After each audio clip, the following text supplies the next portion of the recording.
it sounds patronising, but I'm proud of him. I'm proud of how he's embraced things. As you say, he's moved out of his comfort zone, come to live in a different country, a different city, you know, made new friends, and obviously got some old friends here as well. But at the end of the day, he's dropped everything to come and follow his dream, and you know, he's a great lad, he's a great fighter. I'm really proud of how he's pushed himself and developed himself, and you know. We all started at a younger age, Steve. Went to Thailand, and he picked it up so fast. He started fighting people like Sanchez when he's only had quality experience that we've got. And he was already good, because he's come here, he just, I don't know, he's just adding little bats to his game. And because he's training with me and Liam all the time, obviously he's keeping that good level of sparring as well, so he's just getting better all the time. I won't say he's changed as a fighter at what he does, which is relentless, workhorse, good clinch, good strong arm, good chin and good heart. I use this expression quite a lot. His biggest strength can be his biggest weakness. He's a natural fighter, likes to strike, likes to get stuck in. And in some ways, that's great, because that's what gives him his edge. That's what makes him the fighter he is. But we also we've needed to train that out of him a little bit, and you know, step back a bit, you create some space. You work his defence, become a more fighter, and it's taken taken a little while. But to be honest, he's embraced everything we've tried to teach him. You know, it loves it when he's been trained and coached. When he's in the ring and he's doing stuff, and I'm telling him stuff, I'm showing him techniques. You can see that he loves it and he tries to do it. And, you know, he's a great fighter from that point of view, because he's easy to teach. He's embraced the sort of new style that we've tried to work him, and it's really come together for the last 3 or 4 fights. I think Steve's been in addition to the gym. The fact that he fights 61 to 63 points is good for us, the rankings and stuff like that, because we didn't really have anybody at that point. But also, he's just a great guy in general. Really nice guy. I met him in Thailand long time ago. He's trained at G's. We've just been friends ever since, and that's why he decided to move to bad company as well, because he knew we had good fighters and he'd already made good friends with us. And it's just nice having him around Jim, because he's like he's an hard bastard, you know. Pushes you inside, even though he's lighter than me. You know, he hits heavy hands and stuff. He likes to get stuck in. Don't like to play around too much. Once you train with Steve, you train. So you got to watch out for him. A nasty bugger. Well, Stephen, he's hungry. He's still hungry. He's been in the sport a long time. Had a lot of fights. Got a lot of miles on the clock. But you know, while they are still hungry and while they're still wanting to learn, prepared to be taught and prepared to embrace new things, there's always somewhere for them to go. And he is still developing. Obviously, you have to pick the right fights. That in itself is an art. It's not just training the lads. You can train world-class fighters day in, day out, but if you can't actually find fights for them and manage their careers and develop them the right way, it's a waste of their time. And really, I see that as a big responsibility. I've got a lot of fighters here who are depending on me for their career. I have to manage them and pick the right fights. It means you don't accept every fight that comes along. It means that you have to get out there and make sure people know where you are. It means that you have to make it easy to deal with. Lots of different things to do. So Stephen, you know, obviously we want to push him as far as we can. He's hungry, wants to be like Harrison, and another Jordan Watson. He wants to be there to show people, turn around and look at Stephen.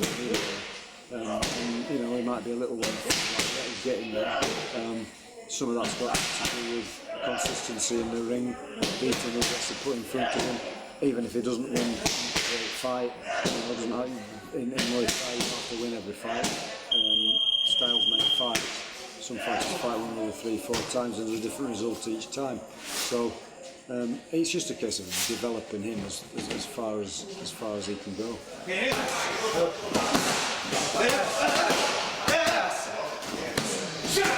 one of the big things. But just getting to fight the big names, Sam, Sam, Humraoui, CI, and then just getting your name out there and just training top people like Pecan, Sagatero and people like that was amazing experience, and it brought us on a lot of some different aspects.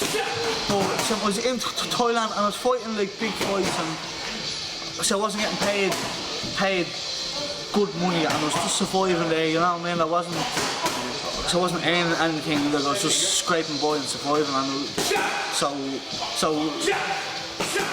I was speaking to him and his sponsor Phil said offered me a job here since everything we can still train full time and that, and so I said yeah, so a different change. So I started getting sick of Thailand as well. So at the time a bit too far away from home and that, so I go back as a holiday because so I've been to Thailand for years and I lived there for years, and I've been going back and forth since I was 18. And I've never really seen it. Saying if you get like people come back to Thailand and do like that, oh have you seen this, I did this, nah, I've seen the fucking gym, and I've seen Meleady Stadium and I fought in there, imagine them there and stuff like that, but nah, yeah, but so I'd like to go back and travel about and actually see the place a bit.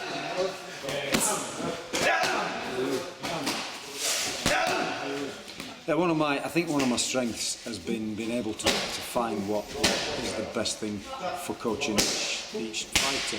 If you look at bad company fighters, they don't have one style. You can't say, oh yeah, he or she's a bad company fighter because they always do this and they always do that. This is how you find bad company fighters, because every fighter is different, and that's a case of finding your own style out of them.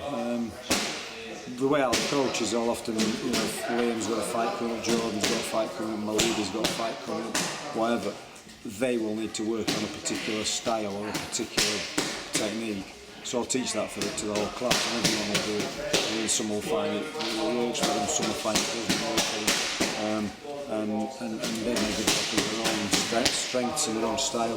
Man, it's everybody that's part of the gym, like all the fighters showing up and helping everybody out.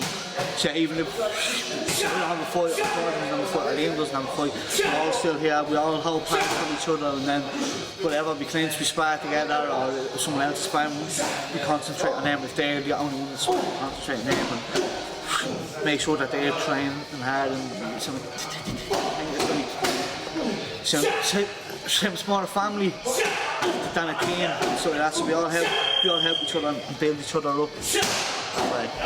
And smack each other hard as well. Yeah, well, the Irish, that's what they do for fun, though. They just beat each other up. It's like saying hello to them, but yeah, we do the same here as well. Yeah, we do like to knock each other.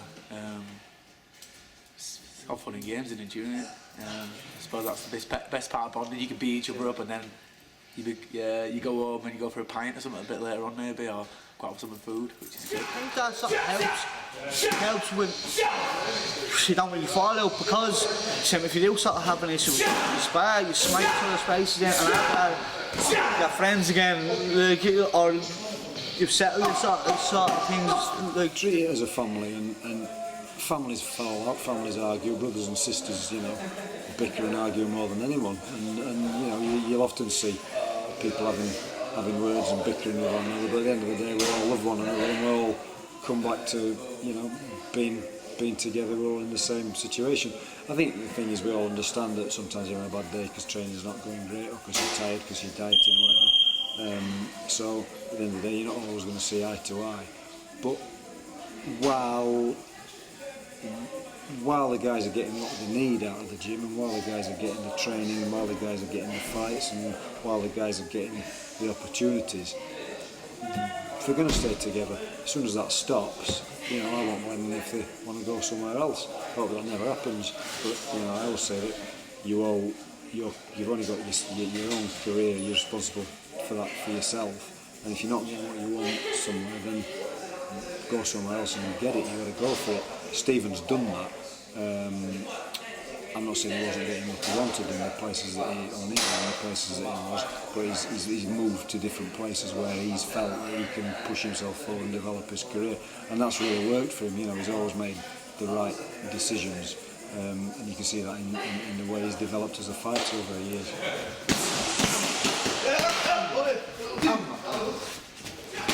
It depends. Like I said, I don't know how he's been training. I was saying his recent fights, and he has gone for Clinton a lot, and but he knows he might switch it up and step back. I've seen him.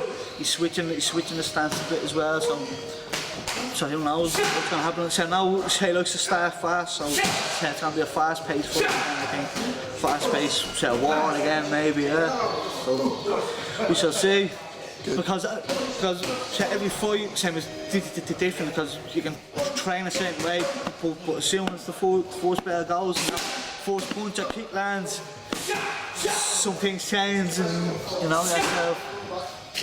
So we'll train the same way as it, and we always do, but I'll adjust like certain aspects.